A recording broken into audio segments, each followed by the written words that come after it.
Thinking Fast and Slow by Daniel Kahneman, summarized by Bukola Odedeyi and voiced by Uyo Uyo. Blood streaked down the 15-feet wall, a pure, red and unending flow, while a sinister voice whispered in the background, "You'll never get away. You'll never get away. You'll never get away." On and on like a broken record. I've seen countless horror movies and my reactions were always similar. When the movie ends and life must go on, then my troubles will start. "John, please come with me to the bathroom," I desperately begged my brother. He refused. I stood my ground, the burning urine threatening to burst my bladder, yet for the life of me, I couldn't go relieve myself. "John!" By now, the tears were dropping and the dam below was starting to leak. "Come off it!" he snapped. "I've told you that it's not real. It's just a movie." Poor me. It took a lot of convincing for my twisted pre-adolescent mind to separate facts from fiction. Looking back now, I laugh and said, silly me. But the thing is, even as adults, how often do we separate logical thinking from emotional reaction? Most times, we go the emotional route by default, and this is the first major lesson of the book, Thinking Fast and Slow. Despite being wired for both emotional and logical reasoning, we think more emotional than logical. By the way, if this is your first time on our channel, welcome and consider subscribing because we'll help you to read all the world's best books under 7 minutes. Let's move to the second lesson. Now that we got that out of the way, let us move on. How did you react when one lousy weather ruined your day? I mean, you had a grand plan for the day, beach time with Bay, and all of a sudden this?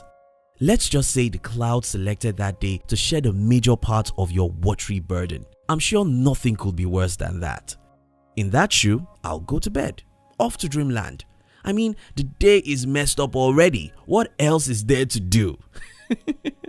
How about on a Monday morning, after being commended by the boss at the sales meeting? You'll feel like you can fly, right? Bring it on! The sales superhero can handle anything. In both situations, it's not exactly what you did that set your attitude for the day. It was what you heard or experienced. This is exactly the second major lesson in thinking fast or slow. The environment affects our attitude, and cheerful minds are more creative. So, you want to be creative? Be cheerful. Every good thing has its own bad side, right? There is no place I could think of that this is true than the world of social media. Endless distraction and tons of fake news. I mean, who doesn't know that you cannot inject bananas with infected blood and then start selling them in the retail shops? You basically received this same information from 16 buddies and saw it on 10 groups. After receiving this broadcasted message from your friend whose opinion you value and your former boss who you respected so much, you start to think that maybe, just maybe, there's an iota of sense in the message. The truth is that the content of the message has not changed since the first time you saw it and discarded it as fake, and now you've started to consider its possibility. So what changed? Exposure. You see, the more we see of something, the more normal it seems, until situations that were hitherto unthinkable is now accepted as normal. Why? It's simply because we've seen it so many times, our minds simply accept it as a regular thing. Just look at the dressing of beauty pageant contestants over the last 70 years. Silly me, right? Silly me. But this is the third major lesson in thinking fast and slow. Constant exposure of your message influences your audience.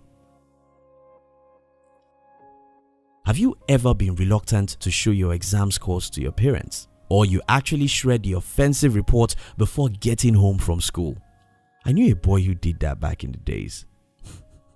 I said boy, remember? So it's not me. Huh? But why? Why are numbers so important that students that come first in their class are deemed smarter than their peers? Why?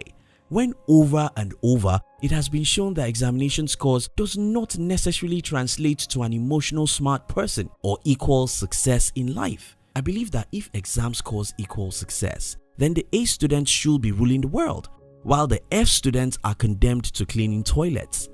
But things don't always turn out that way. Time and again, we see the lower students building business empires while the top students work there as engineers and researchers. It's a funny world, right? No, this is not to tell off anyone. It's a matter of each person operating in their area of strength. This is just to show that sometimes great figures does not translate to better ending. And this is the fourth major point of the book, Thinking Fast and Slow. Get the facts behind the stats. I learned the truth about events reporting the hard way. You see, I belonged to a group whereby a member shared news of events or tips that he went on. Such exercises are fun, as we explore the opportunities and excitement of such trip through the report of a friend. Well, this particular time, I had taken a trip to the capital city of my country. It was a time of great fun as I explored the history of my beautiful country through the artifacts, the people, and the natural features of the city, and of course, the government. Well, I came back home and had to gist my pals about my trip. Then, I discovered that even though I had a fantastic experience on my trip, I had a hard time recollecting specifics without referring to a note. Once again, the good old pen and paper saved the day. This, however, is the fifth major point of the book, Thinking Fast and Slow. Your brain doesn't have the capacity to remember so much details. If anything is important to you, write it down.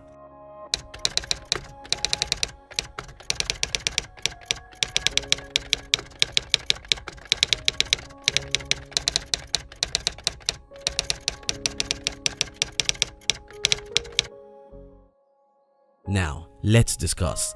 What lessons do you think I missed in this book? What points would you like to add? Which other good books would you like our team to summarize next? We love to receive your comments. If you love this summary, our team will be very happy if you can like this video and share it with your friends on social media. And if you've not subscribed to our channel, subscribe now and turn on the notification, because we'll help you to read all the best books in the world within 7 minutes. Kindly watch the next video we recommend for you in your screen right now. We love you.